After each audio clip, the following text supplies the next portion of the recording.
Mtsikana amene zina lake ndi Anita Nyambula. Anita Nyambula adali mtsikana amene adali ndi tsogolo lowala. Mtsikanayu amagwira ntchito pa college yotchedwa ICC College mu dziko la Kenya. Mtsikanayu adali mwana mmodzi ndipo adali mzaka 29. Anita adakwatirana ndi mnyamata amene amatchedwa Edwin Muthoni. Edwin Muthoni adali mnyamata amene ankalimbikira ntchito, adali msilikali. Ndakuti mnyamatayu adapita ku Congo kukakhazikitsa chitetezo. Atachoka ku Congo adapita ku Somalia. Koma atangochoka ku Somalia kubwereranso ku Kenya, khalidwe lidasintha. Zotsatira zake adayamba kupanga moyo wa zipolowe. China chilichonse chimathera ndewu ukayambana naye, ndipo samasekerera zopusa. Akuti khalidwe lake lidali la choncho. Ndi anthu ankaona ngati kuti mwina iyeyu khalidwe lasintha chifukwa chakuti akungodzimva, koma sankadziwa kuti mnyamatayu adali mvuto. Ndi mu nthawi imene amakhala kudapezeka kuti adasiya kulipira lendi, adasiya kugula chakudya pa khomo. Ndalama zake zimene anamupasa ku boma adagula galimoto, zosalazo amakhalira kunjoya ndi azikazi. Ndi mkazi wake Anita akayankhula iyeyu sankamva. Zotsatira zake ndalama ya lendi ankapereka ndi Anita, pa khomo chakudya ankagula ndi Anita, china chilichonse ankapanga ndi Anita, ndipo Anita adazivomereza. Ndakuti tsiku lina anthuwa adayambana. Atayambana kudapezeka kuti Anita ankalongolola kumamuza Edwin, zimene opanga zisizabwino, china chilichonse pa khomo pano ndikupanga ndine. Ndayesesa kukuthandiza koma sukufuna. Ine ndalopa nawe, kuli bwino iwe ndine tisiyane. Ndi zimene adamuuza. Edwin atamva zimenezi sizinamvekere bwino, adapita ku kitchen kukatenga mpeni ankafuna amubaye Anita.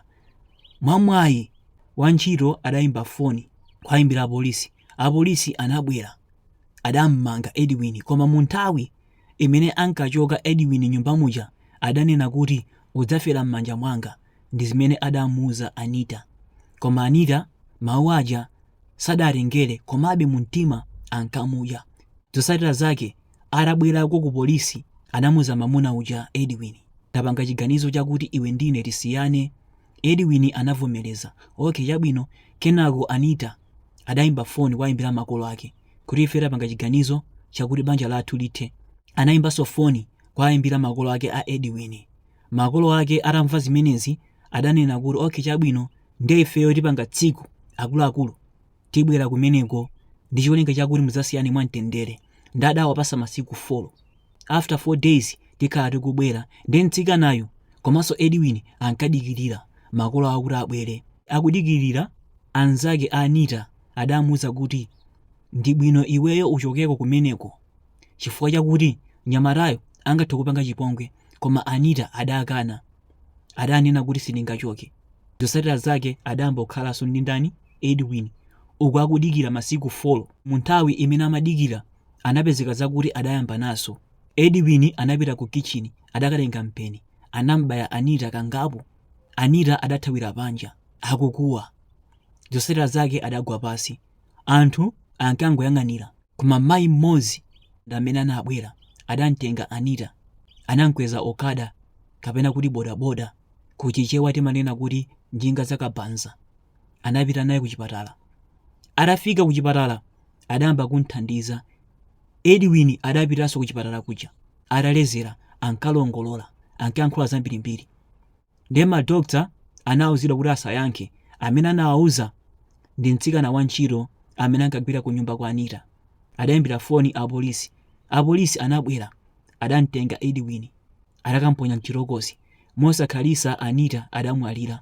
Mpaka na pano Edwin ali mchirokosi. Zidachitika pa 14 April 2026. Ndi mulandu wake ukukalowa mu khoti mmawa. Koma Edwin akuti ndi odwala bipolar ndi matenda ena. Ali matenda anji kaya? Ndi zimene zinapangisa kuti Edwin azipanga mchitidwe umenewu. Ndi ndabwera ndi nkhani imeneyi ndi cholinga chakuti anthu ena ake mutengere phunziro, komanso anthu ena ake mukhale mukudziwa. Pala anthu ena ake amapita ku DRC kukakhazikitsa chitetezo. Asilikali aku Malawi alipo ambiri ali nkakhalidwe kameneka. Zotsatira zake amamba kuvula mmuzi. Awuli wonda asilikali imene jayo imakhala tenda imakhala nthenda. Akuluakulu anthu ngati amenewa komango apewa asilikali ambiri ndi odwala. Endi ndizoona chifukwa chakuti pali mawu amanena kuti munthu amene anaphako munthu kaya uteteza dziko lako kaya upanga chani, koma ngati iweyo udaphako munthu sumakhalabe chimozimozi ngati kalekale. Kaya wagwira wakuba ukumupha sumakhalabe chimozimozi ngati kalekale, chifukwa chakuti mwazo wa munthu ndi oyipa. Kaya munthu walakwisa ulibe mphamvu yokupha munthu. Amene ali ndi mphamvu yochosa moyo wa munthu ndi Mulungu. Ndi akuluakulu mukazaona munthu mukucheza naye koma tinkhani tating'ono wakwiya, amene si friend. Osamapanga ufrendi ndi anthu ngati amenewa, amakhala akudwala. Anita anamwalira chifukwa chakuti sadazindikire munthu yokuti ndi odwala.